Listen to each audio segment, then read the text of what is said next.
My name is Janine Miaton. Some of you might know me from previous events that I've hosted, and I'm the events programming manager at Meetup. Super excited for today's event where we have the founder of FeverBee, Richard Millington, and he FeverBee, but yes. Oh my God, FeverBee. I'm so sorry. I saw an R in there. I'm so sorry. No, you're good. You're good. I was really excited to mention your book launch. And he just launched his book 2 weeks ago, Build Your Community. So today, Richard is going to talk about effective community strategies that can help you turn your audiences into your greatest asset. He will also be discussing the essentials of community building. Whether you're looking to grow a successful community or start a brand new one, you'll want to hear all the lessons for making your group members your main advocates.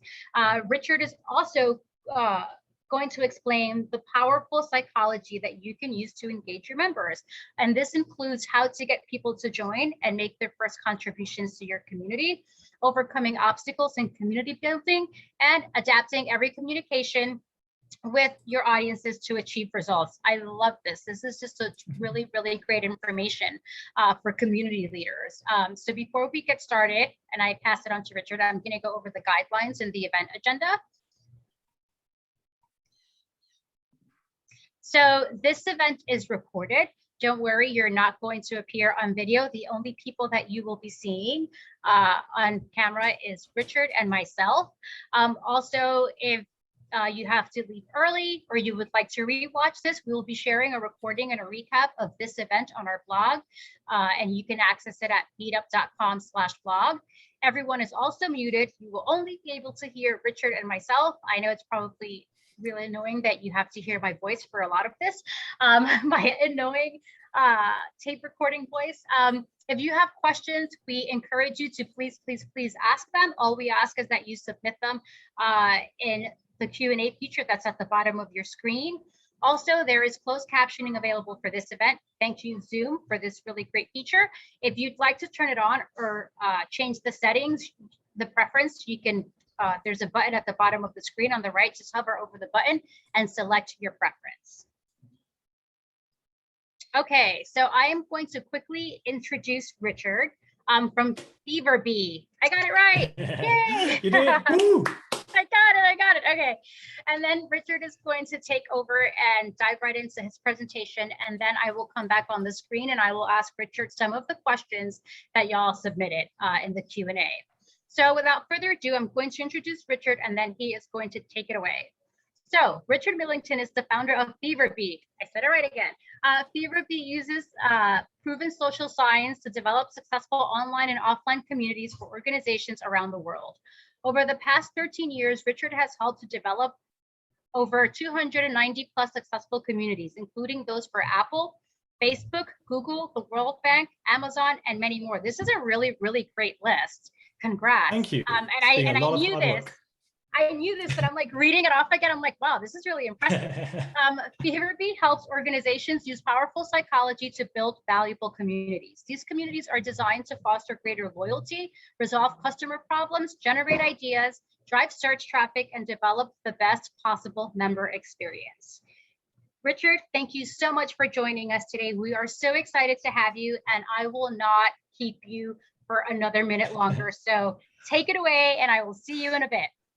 Absolutely. Thank you so much for that. I could listen to your voice for a lot longer. You have a fantastic voice. Let me quickly share my screen, make sure everything's running okay, and then we can get going. Today, what I'm really keen to do is try and share as many really practical, detailed, and actionable tips as we possibly can. So let me just do a quick check right now. Can everyone see my screen okay? You getting the full slides? Yes. Yes or no in the chat? Awesome. Thank you, everyone. Okay, so I am incredibly excited to talk about this topic because it's one that's been so close to my heart for so many years now. I truly believe that to build any kind of online community, whether that's an online community, even an offline community, host meetup groups, or bring any group of people together, it really helps to understand the powerful psychology that drives successful online communities. And we're going to go through some of the key principles of that, not all of them, but we're going to go through some of the key principles. We're going to talk about some of the really specific things you can do in your community. And we're going to try and make this as tactical and as actionable and as specific as we can possibly be. And hopefully we'll get a lot of value out of it. And I'm also going to try and make this fairly interactive as well. You already know who I am as well, the founder of FeverBee, worked with a lot of amazing organizations, published a couple of books, including my latest book, Build Your Community, which is available on Amazon as well. And we'll talk more about that at the end. But let's begin with a really important question. I want everyone to try and put their answer in chat as quickly as possible. Why do people participate in online communities? And in fact, you can remove the word online. Why do people participate in a community? Really quickly, just put your answer in chat. Why do people participate in a community today? Let's see what we have. And again, at any point, you can just quickly put your answer in chat if you want. What we find when we think about why people participate in communities is that there's certain reasons why people do, and there's certain reasons why people don't participate in a community. And some of the things we look at when we're optimizing for how we improve a community, get more people engaged and participating, are very often not the things that the hosts are looking at. So when we look at this from a really psychological perspective, there are 4 things that a social group fundamentally provides an individual, which they typically can't get from anywhere else. And the first one of these is influence, which is when you're participating in part of a group, you can build a reputation. You can reach an audience you otherwise might not be able to reach. You can influence how other people work. You can band together with other people and influence how organizations work. It's an incredible opportunity. 2 is that you can explore. You can explore the cutting edge of your field. You can discuss the proven methods in your field. In an online community, an offline community, or a meetup group, you can look at what's at the cutting edge of your topic and bring those discussions and those topics and those activities into what you're doing. 3 is support, which is you can ask questions and get help from other people who have been through what you're facing. It's one thing to ask a question of friends or colleagues or maybe people that you know, but it's another thing entirely to know that there's a group of people who have been through precisely what you have been through. And finally, belonging. One of the incredible things the group offers is a sense of belonging. And none of these are better than any others. All of these things are perfectly fantastic things to offer. And I think very often we default to maybe support or belonging, but these are not the only things a community can offer. What does matter is that very early on from today, from this moment right now, when you're developing a community, you know what is your core purpose at the moment. Let me ask you a question. What is the unique benefit of your community at the moment? Quickly put your answer in the chat box if you can. What is the unique benefit of your community today? If there's one single thing that you think is more important than anything else, what is the unique benefit? And what do we see here? Being a part of something bigger, I would say that's an influence thing. Knowledge sharing, I think, is more about exploration, right? Being at the cutting edge of the field, connection, belonging. And what we see is all of these things are falling back into one of these 4 categories here. And all of them are very useful, but it's really good to know right early on today, which is a priority for you. And in fact, one of the easiest ways to increase the value of your community right now today is to simply expand the kind of support you're offering. Maybe you might begin with belonging and make this a place where people can support and ask questions. Then maybe you might expand to exploration, where people can explore the cutting edge of their field together. And you can redesign your entire events and entire activities around these things. And be aware that the people that come into your groups today, there's not just one thing they might want. You can expand all these kind of things. But from a pure sociological perspective, when we talk about the core value of community, the thing that members are going to join is going to get people hooked and engaged. We want to figure out what is the core purpose today, what is the secondary purpose, and then what are the other things we can expand to as well. Because all of these things are really, really useful. So then it leads into a second question. If we know what people participate in communities, how do we keep people engaged?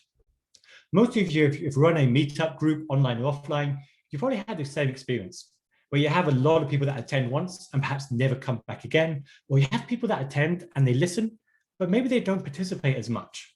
And the challenge is always, how do we get these people engaged? How do we reach out to people in all these different sectors and all these different varieties of organizations, in all these different perspectives that they bring, and keep them engaged? And over the last decade, we've been working on this model and refining it and developing it and testing it again and refining it. And what we found is that there's one model that is more predictive of keeping people engaged than any other model we've ever worked with. And it's this model here. And it's borrowed from what's called self-determination theory. This is basically a psychological term, which essentially means people under certain conditions can reach their peak level of motivation towards any task or activity. And what we find when we break this down is that there's certain reasons why people don't join and participate in communities. There's certain reason why they join and make their first contribution. And there's certain reasons that's going to get them hooked. There's certain reasons it's going to take someone that contributes once and then turns them into a proactive, healthy, long-term participant in that community. And the challenge is figuring out exactly what we're going to do at each stage of this to keep people as engaged as possible. Let's begin with the first one. Very often people launch a community online, offline, and they don't get the level of participation they want. They don't get as many people active and engaged as they want. They don't have as many people turning up. And there's several reasons why that's the case. The first and the most common is that the majority of your audience doesn't yet know the community exists. They don't yet know that your community exists. And the first challenge is to figure out how to reach them. And there's a variety of tools and channels for that. If you have an existing audience, obviously you can reach out to that existing audience. If you don't, you've got to either do one-to-one interaction, individually bring people in, and there's lots of successful groups that have been founded that way, or you have to figure out who does have an audience and partner with them. It might be reaching out to influencers in your sector, other organizations, seeing if you can host events and joint events, and gradually growing your audience in that way. But the first issue to solve is to make sure everyone knows the community exists. The second reason is they know your community exists, but they don't see the value in that community. And this is a positioning issue. This is a relevance issue. There might be other communities in your topic that you're dealing with, but more likely is that people, it's not critically aligned to what they need right now today. Maybe you have a group of people to belong, but a lot of people aren't looking around for a sense of belonging at the moment. A lot of people might be happy with their friendships and their family groups, so you might have to change the nature of what you're offering. This is why it might be a group focused on support for maybe one really tiny niche or niche problem to begin with, and then you expand to something else. Maybe it's something else instead. Maybe it's that people don't really feel that they need a sense of belonging, but they are really interested in knowing what's at the cutting edge of their field. And then you can design your entire event around that. You can see who's doing the most cutting edge work in your topic and have them share that within the group and help the group quickly get up to speed on that. It doesn't really matter what kind of group you're doing. You can always change the value you're offering to attract a big audience. Three is that they see the value, but maybe they don't quite trust the community to deliver on that value. This happens far too often. And this is usually a communication issue, or it's what happens when people visit a community or they go to a meetup and it isn't as good as what it needs to be. And there's no easy way to solve that. We'll talk about communication a bit later on, but obviously in terms of improving events, there's other talks that have been given here. And I want to stay at a different level for that today. And another one is they're members of competitor groups. They have personal conflicts. And this is more about the positioning of your group. What does your group offer that no other group in the world does? Let me ask you that as a question in the chat box right now. What does your group offer today that no other group in the world does? What do you do that nothing else can do? What does your community offer? What is the kind of unique environment or benefit or reward of people that you've brought together that no one else can match today? My favorite answer here is from Sean, who says me. That is an amazing answer. Thank you so much for that. But you always have to think about what's going to make your group completely unique.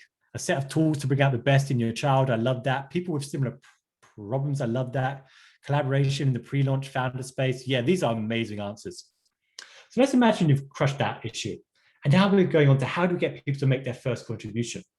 And the contribution can mean anything. It can mean just showing up to an event, or it can mean participating in an online discussion. And the reason why people show up to their first event or initially participate usually falls into one of 5 reasons. One is to solve a problem they know they have. It's very hard to solve issues that people don't realize they have. People try doing that all the time and they don't get the response they want. 2 is to improve the skills and knowledge of the audience. Maybe this is a place to explore the cutting edge of their field. 3 is for a social reward. Sometimes the easiest way to get any group or community off the ground is to make it exclusive, make it a high status thing. The more exclusive a group is, or seems to be, the more people want to join because it increases their status. And after a period of time when everyone else they know is a part of the group, people join because it's a norm. They have a fear of missing out. And finally, is to pursue a passion with like-minded individuals. This, especially for groups that run a meetup, is the most common, but I would caution against it because passions are a very competitive place. And it's often a lot easier to focus on what are the problems that people are having, what are the skills they need, or do they want to be part of an exclusive group? And finally, it's easy to get people to participate once, but to get them to stick around for the long term, to have a genuine interest in the topic and enjoyment of participating or satisfaction of helping others, then there's certain factors we have to think about. First, we have to make sure there's no technology issues or bad actors or bad cultures that we need removed.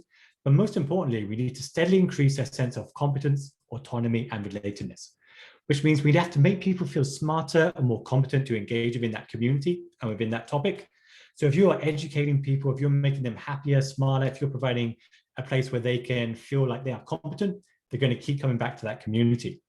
If you're providing unique roles and opportunities for them to be engaged and designing options for where people can participate, they're going to be far more engaged in that community. And obviously, if they're making friends, if they feel this amazing sense of community, if they are related, socially related to other people, then they're far more likely to keep coming back. And your challenge for every single meetup and online activity or offline activity you run is to gradually take someone that's just joined or has been there a long time and continue increasing the sense of competence, autonomy, and relatedness. And if you can do this, and we've done this so many times for so many clients, but if you can apply this consistently, far more people are going to be participating in your groups. It's one of the most amazing benefits you can possibly have.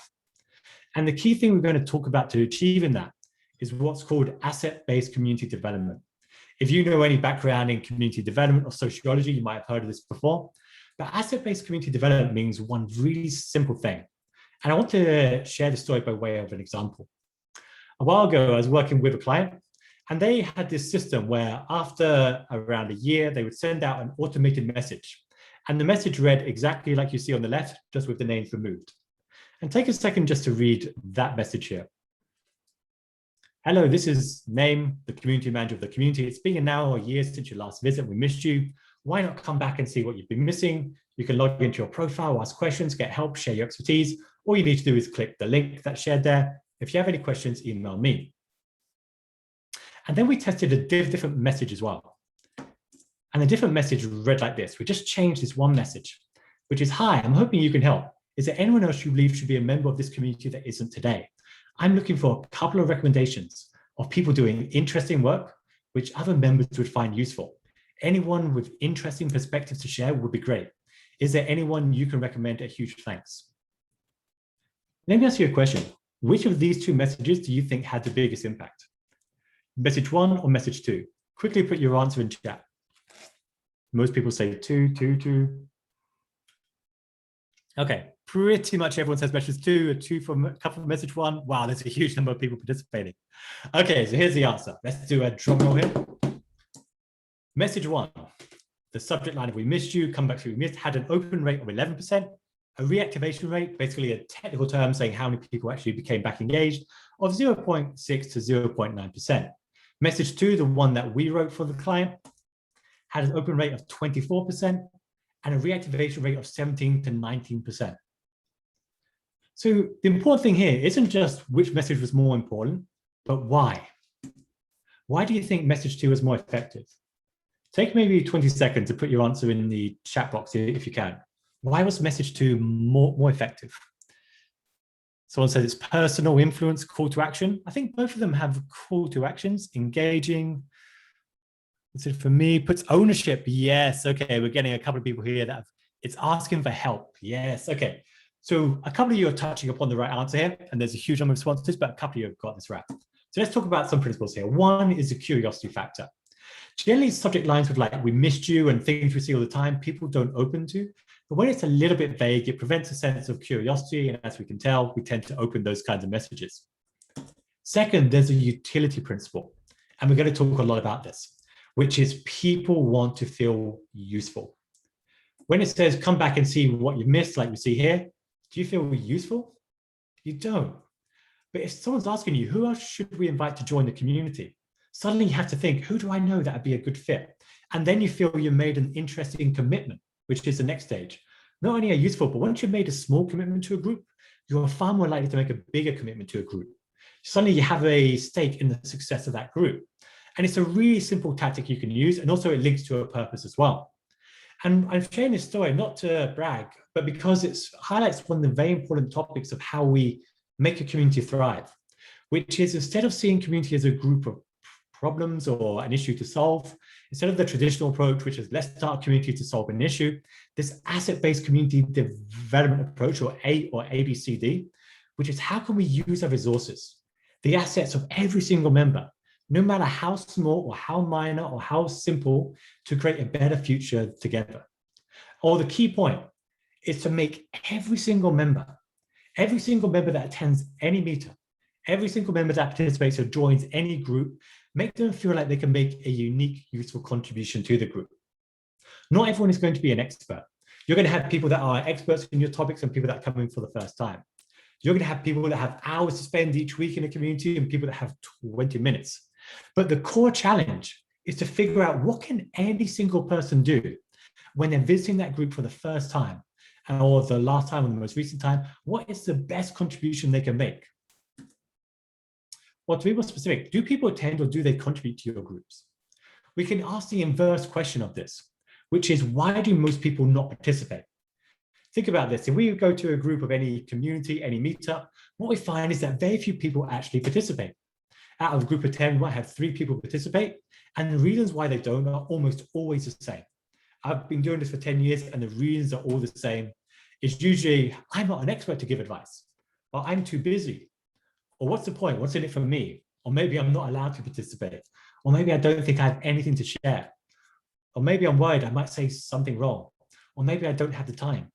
Do these things sound familiar to you at all? Because they come up all the time. And when you have objections like this or reasons like this, even if people aren't saying it, I guarantee you that they're thinking it all the time. And the challenge is, what are the contributions that they can make to that community? Well, this is when you have to think, okay, maybe you don't need to be an expert to give advice. You just know the questions that non-experts have.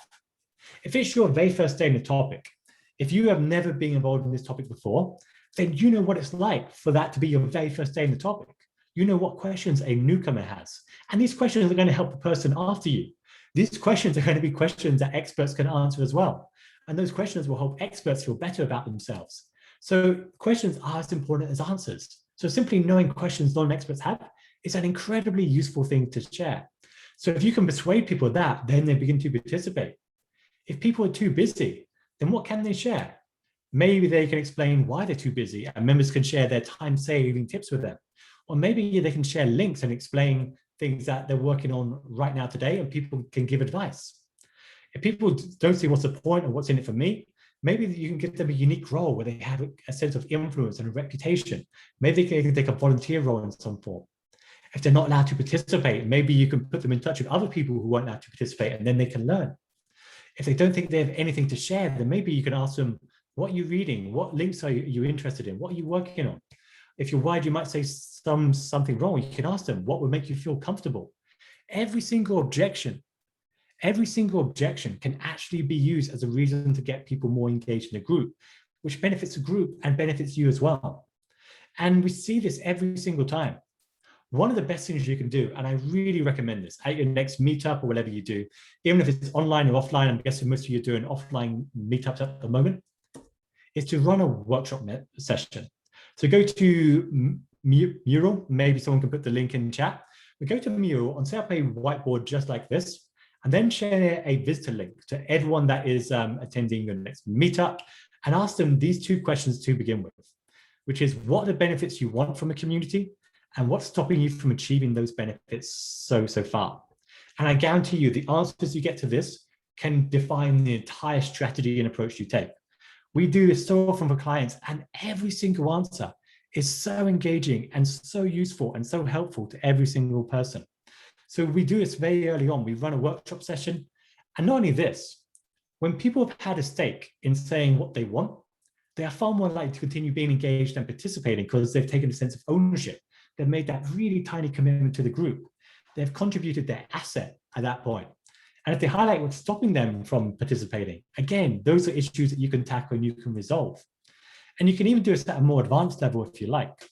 If you set up a more advanced session, and I can share examples of this, you can highlight what's stopping you from participating in the community today. What do you want from the community? What can you contribute to the community? And what is your trigger to visit the community? And if you do a session like this for your members, I guarantee you the answers will really help you develop your group and really help you build a better community. This is one of the most amazing things you can do, especially this question here. If you ask every person that joins a group, what can you contribute to the community? Immediately they realize this isn't just a place where they're going to sit and listen. This isn't a place where they're just going to absorb information, but you have to think, what can they contribute to that group? And suddenly you can reach out to every single one of them and ask them what they can contribute. Someone says I'm speaking too fast here. I apologize for that. I will try to slow down. I'm just incredibly excited. So what can you contribute to the group is one of the most important questions you can ask. And finally, what is the trigger to visit that community? One of the reasons people don't participate in groups is they don't feel that they have the time, but they never plan the time. If you set a specific time for it that they're going to visit each day, then they're far more likely to be engaged and participating. So I strongly recommend that you do the sessions. Run the workshop session like this, or do a more advanced session like this. Go to mural.co, I think, and then you can still try and engage in that community. It's such an exciting thing to do, and I strongly do recommend it. And the answers are so engaging, and they're so useful every single time. And so the challenge is to find a way for every member to contribute to the group. It might be a big thing, such as hosting their own event, hosting their own activity. It might be sharing what they're working on, what they have learned, what they found really interesting. It might be volunteering to help.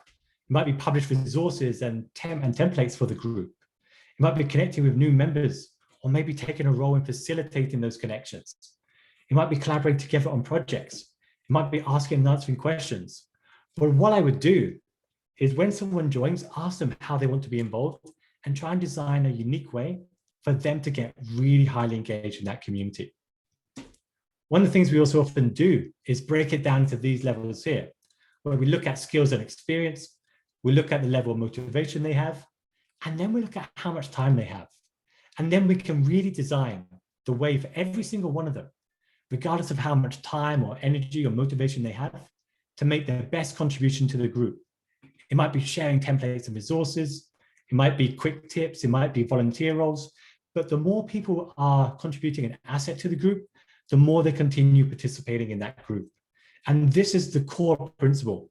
The single greatest technique I know for getting more people engaged and participating in that community is this, which is to design methods for every single person to make a useful contribution.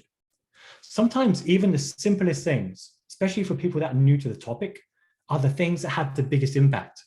Let me give you an example. The Adobe Photoshop online community has thousands of questions, maybe millions of questions at this point.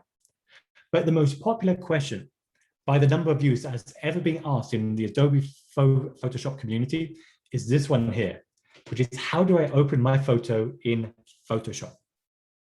Now, for most members, this is the most basic level question that can possibly be asked. It's the question that most people would be so embarrassed to even ask. Yet so many newcomers are interested in these kinds of questions. Beginner questions are the most important questions that have been there. This question, even though it says it's not answered, it is actually answered in the content here.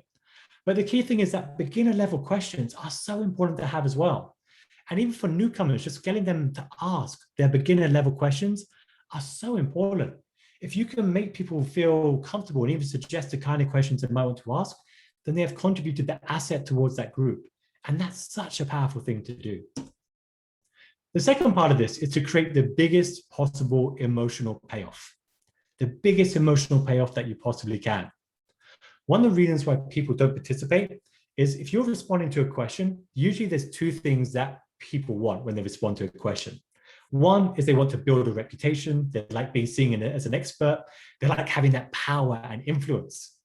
But the other thing is that they genuinely want to help.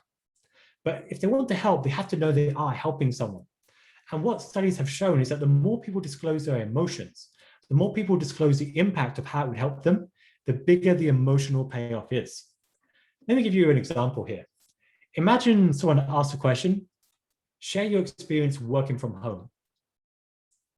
Are you likely to answer that question? Why would you? It's a random question with no context whatsoever. But now look at the question on the right. I'm hoping someone can help me. I've been working from home for over a year now, but it's starting to get really lonely and it's becoming harder to stay positive. Is anyone else feeling this? What has helped you? Any help would be appreciated. Which of these two questions are you more likely to answer if you see them in any kind of community? Or if anyone asks these questions? Is it the one on the left or the one on the right? Question two, or question one or question two? Yeah, most people are saying question two. Why? Because it gives you a better sense that you're helping someone. You're helping an actual individual. Sure, some people might just like the simplicity, but most of the time people want to know they're helping a real person. You get a lot more satisfaction from helping the person on the right because there's specific things in there that are designed to help someone. So if you can nudge people to ask better questions, or if you can ask better questions that are personal and relevant and more relatable, people are far more likely to be engaged.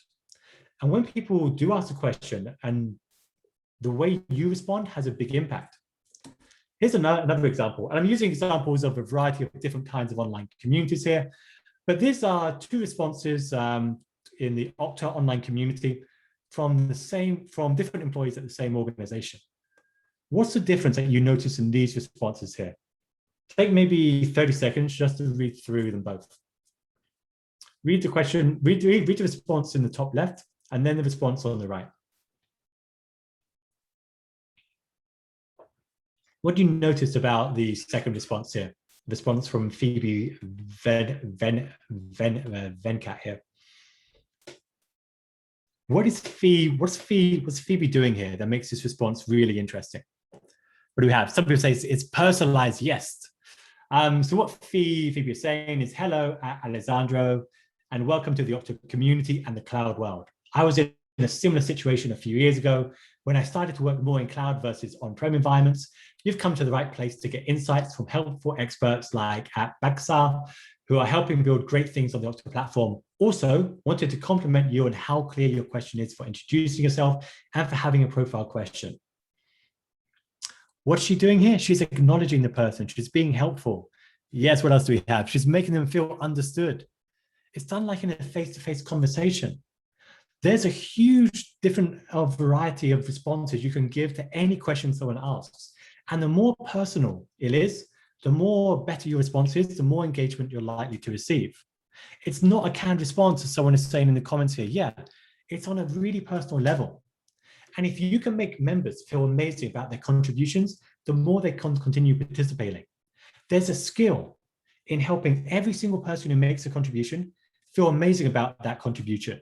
Even if it's a one-line question, whatever asset they contribute towards your community, your skill is to make them feel like they are making an amazing contribution. And your response has a big impact. Let's see another example. This is Colleen Young, who runs a community at the Mayo Clinic. Colleen Young took our training course in 2016, I think, and since then she has completely revived this online community just through her engagement skills. You don't need to know what the question is, just read the response. What are the 5 or 6 things that Colleen is doing here? Take maybe 20 seconds just to read it. There's like 4 or 5 different things here that Colleen is doing, which don't take a huge amount of time to do, but they are really amazing. And they're skills you can use online or offline. Let's see what we get. Asking for a contribution, yes. She's inviting other people to answer the question, yes. Personal welcome, yep. Connecting people, sharing resources, showing appreciation. Yeah, there's a huge difference, isn't there? From a single one response, she doesn't just say thank you for your contribution, as so many people do. I see this in meetup groups all the time. Someone say thank you for your contribution, and that's it. But she's going beyond that. She's doing an at mention for a personal response. She's identified it's their first contribution. She's doing a specific reference to the question. She's tagging in other people to reply as well. And then she's sharing a link to useful information, and then she's asking for an update. If you ask a question and you get a response like this, you're going to feel pretty amazing about it. And the amazing thing about that is that she's done it 7,000 times. And the more we get better at these kinds of skills, the more engagement we're likely to have. And this doesn't take a lot of work to do. First, we want to figure out what are the assets people can contribute to a group. And I spent a huge amount of time in my book discussing this. And next, we feel like, how can we make them make really good contributions? And then we make them feel amazing about their contributions as well. Someone's asking me to repeat these 5 points, so I'll do it. Okay, first, she's at mentioning them. It's a very personal response. Second, she's identified as their first contribution. How does she know that? That's an interesting question or riddle to resolve. And so she's welcoming them personally. Second, she's specifically referencing the question. The question isn't shown here. Next, she's tagged in other people to respond. And then she's sharing a link to useful information. What she's realized as well is that if she's managing this community, if she's in charge, it's not her job to answer every question. It's her job to find people that have the answers to these questions and motivate them to respond. Well, here's a question for you as well. If someone tags you into a question like this, how would you feel? Imagine if you were tagged into a question, how do you feel? Take maybe 20 seconds to put a response. Yes, you feel useful, happy, helpful. I feel like I was useful, yes. And that's the amazing thing that Colleen is doing here. She's making everyone feel as useful as possible. She's not answering every question herself. She's saying, hey, I know this person, that person, that person. They can answer these questions. And then people get more engaged and participating. She's bringing their knowledge into the fold and making everyone feel more useful. She's turned one question into an engagement activity for 5 other members here. That's an incredible thing to do. And it's such an amazing skill to have. The third thing I want to talk about in the time we have left today is how we communicate with a community. And then people make a lot of very common mistakes here because they ignore the psychology of how a crowd works and how people actually think. And one of the most important things you can do here is to simplify your messages. Most people send out messages that are far too complicated for anyone to actually understand and grasp.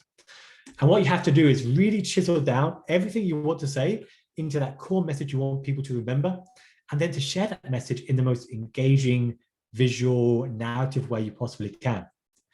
An important thing to remember here is that your community can only occupy one spot in someone's mind. Very often when we think of a community or group, we think of it in the benefit that it offers us. And when we think about the benefit, we might think of it as exclusive, or we might think of it as diverse or detailed, or focused or cutting edge or proven.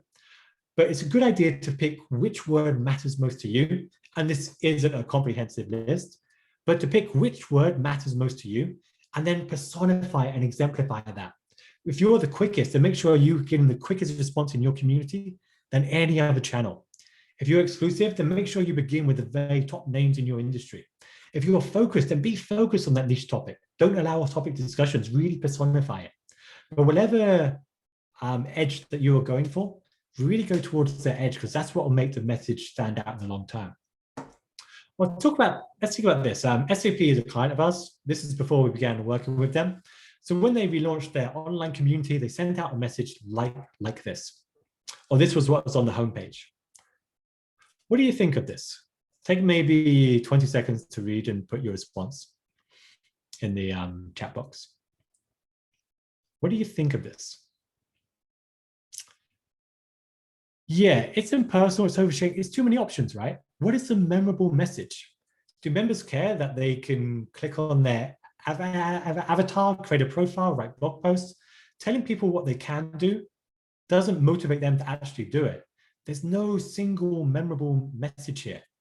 Maybe the memorable message is that they can build a reputation in this community. Or maybe it's they can connect with the very best experts in their field.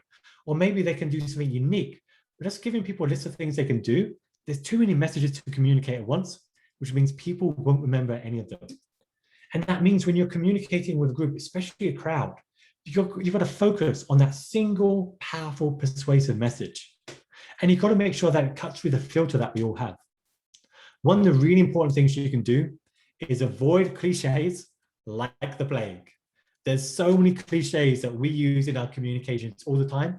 And the moment we see them, they're like tripwires where we begin ignoring everything else that people are sharing. so we can avoid cliches as much as possible. This is a group that I came across quite recently, and they communicated themselves as this. The community is an exclusive group dedicated to empowering leaders by sharing world-class expertise, exchanging insights, and revamping industry best practices. What do you think of this? What cliches can you spot in this? Blah, blah, blah from Ralph. Thank you for that. Yeah, I agree. What are the cliches here? Best practices, buzzword bingo, exclusive, empowering, boring, world-class. Yeah, best practices. Yeah, I mean, when you see a sentence like this, you're not engaged with it, are you? This was a client of ours, and again, there's so many cliches here. And so we rewrote this to something completely different, which is a private place to solve your toughest problems. Do you notice the difference here? Which of these is a more appealing group to join? And they're kind of saying the same thing, but we're not going into every detail. You don't have to communicate everything as simply, you don't have to communicate everything you're doing. Sometimes you just have to narrow into that core benefit that people want, and that's how you communicate the message. What is, when people think of your community, what is the core message they're going to communicate about it? So a private place to solve your toughest problems. That's what cuts through. That's what people are going to remember about it. These are the kind of things we can send out. And it also ties into what is known as the argument dilution effect. I don't want to go too deep into the psychology here, but this is a really easy thing to grasp. There's one message on the left and there's one message on the right. Maybe take 20 seconds. Is it message one or message two that is more persuasive for you?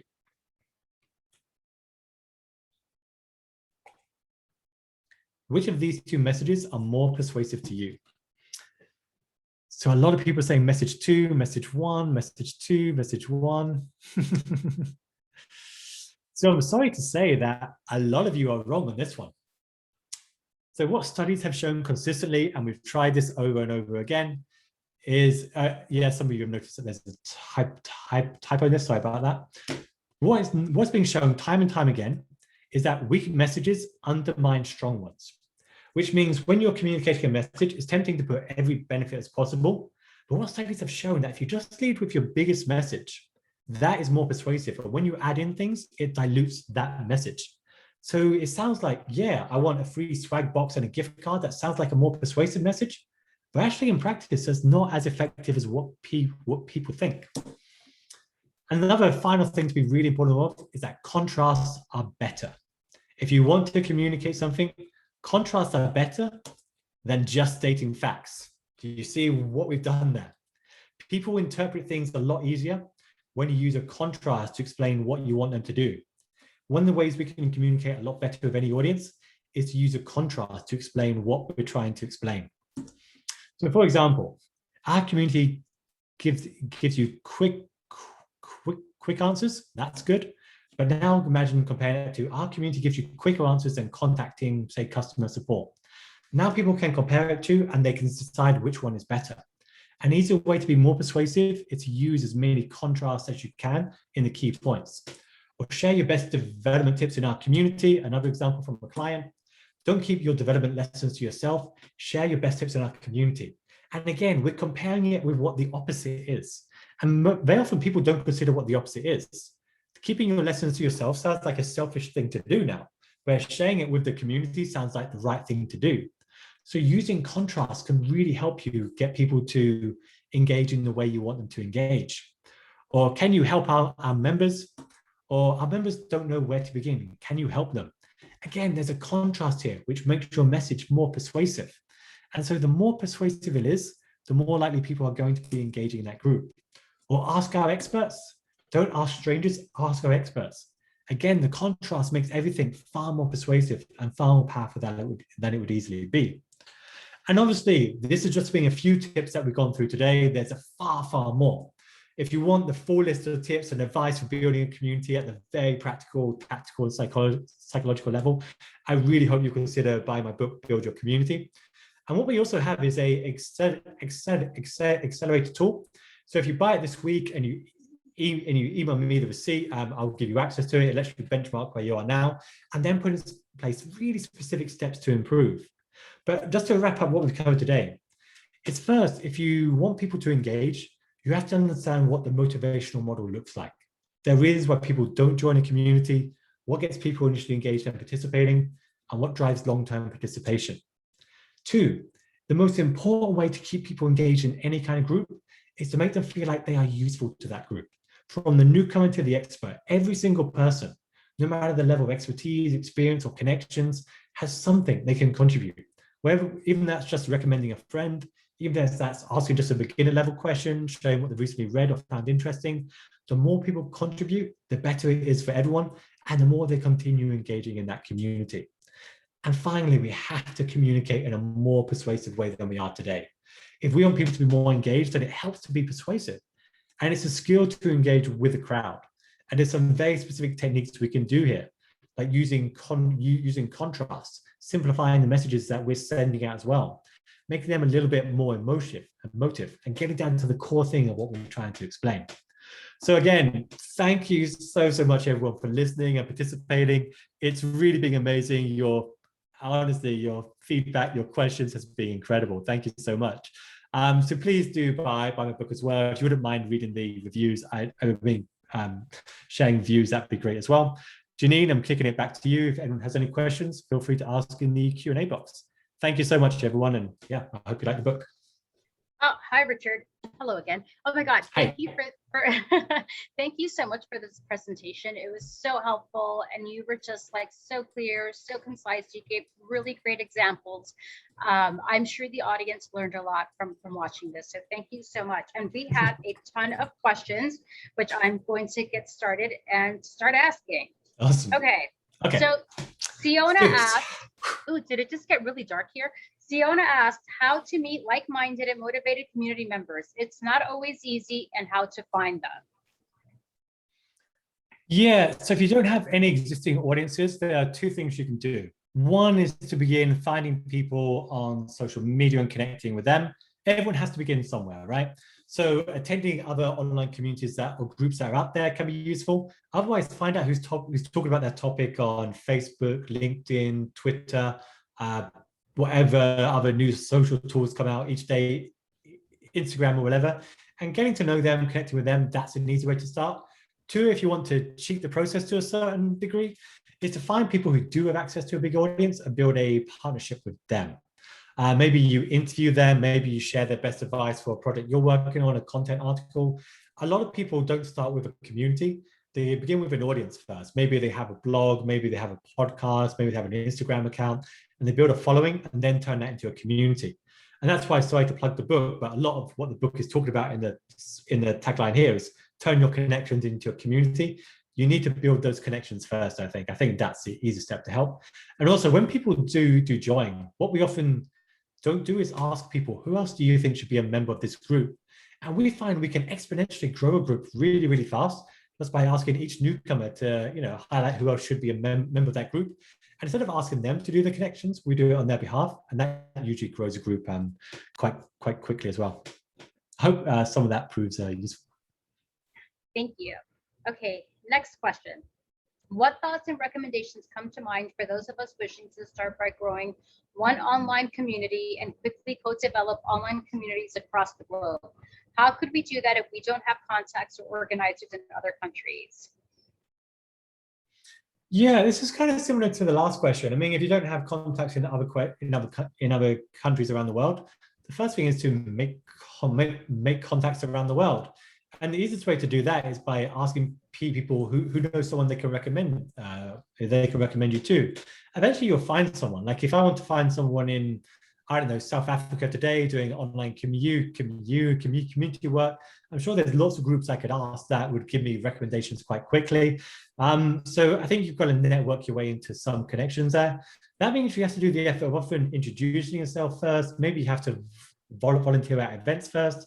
I mean, volunteering at other events is also a really good way to make contacts quite quickly and early on. When I was young, I used to do that all the time, volunteer at different events so I can make as many connections as quickly as possible. So that's one way to do it.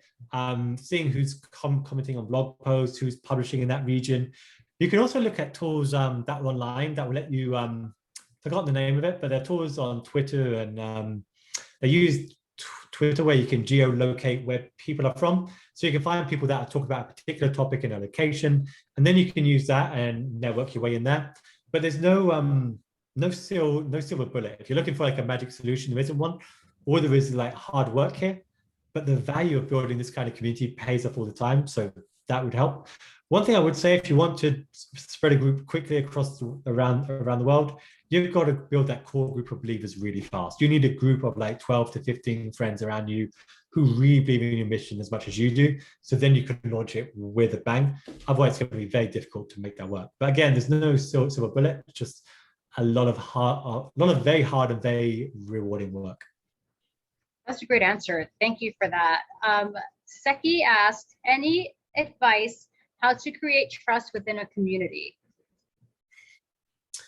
Yeah, I mean, there's so many different ways of conceptualizing what does trust means. Does it mean that people are part of a group where they feel respected? Does it feel they're part of a group where they won't feel attacked? Do they feel a strong sense of community? So I think there's a couple of things that are important.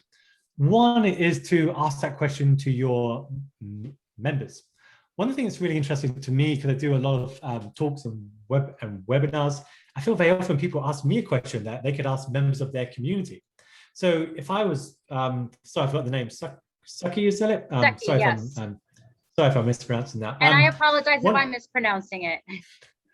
One of the things I recommend is to ask your members. I mean, they know much better than what I do. Ask them what would make you, feel this is a more trustworthy place to engage and participate. And you can have a discussion about it. You go to mural.co, I think it's free for the first month or two.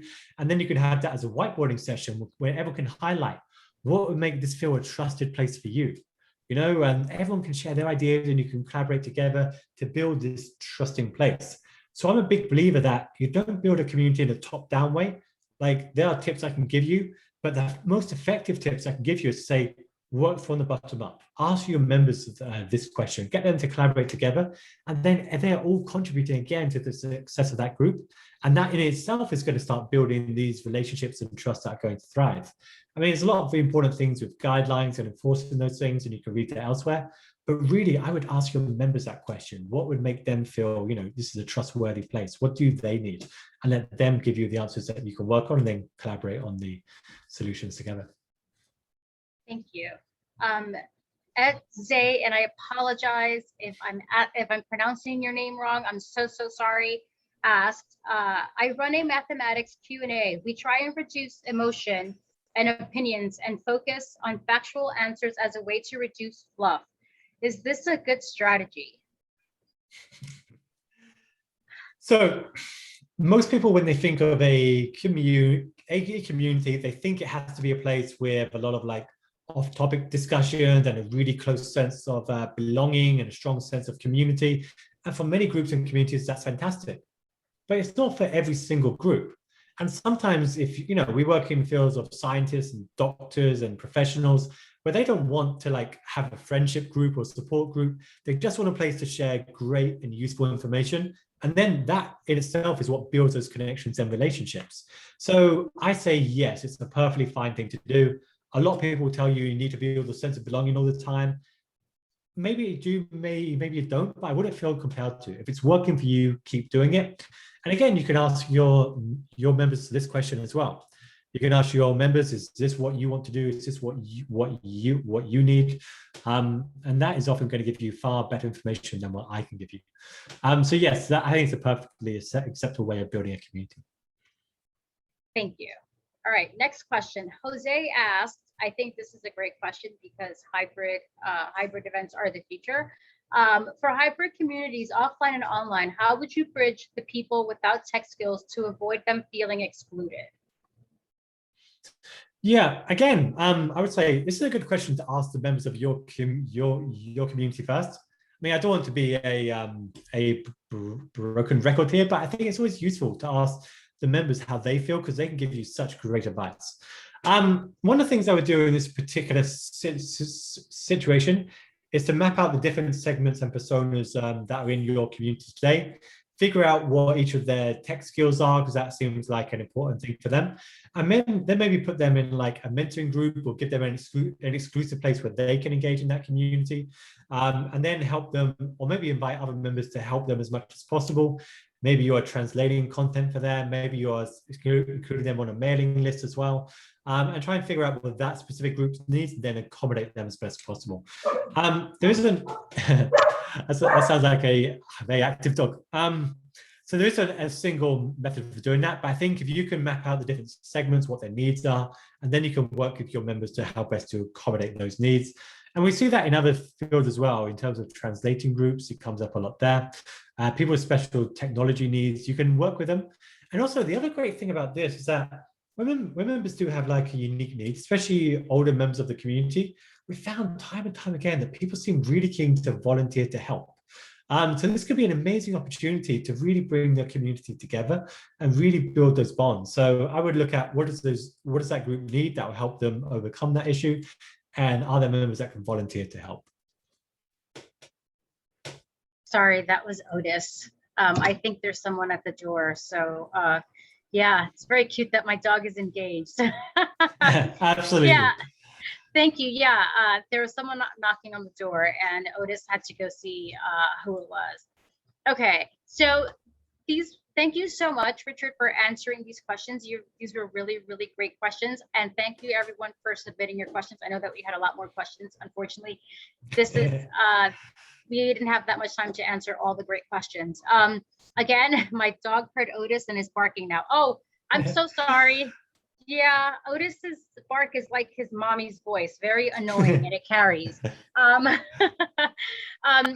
If anyone wants to go out and get Richard's book, there's a link in the chat where you can get Richard's book at Amazon. And also for those of you that joined late or would like to rewatch this, don't worry, we will be sharing a recap and a recording of this event on our blog, and you can access the blog post sometime next week, and you can go to meetup.com/blog. Before we go, I want to share two more slides. And again, Richard, thank you so much for joining us today. This was really, really, really great. Absolutely. Thank you so much.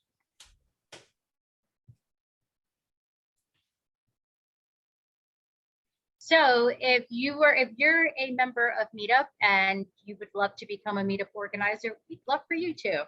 You can find others who share your interests, and now you can actually put into action some of the tips that Richard shared.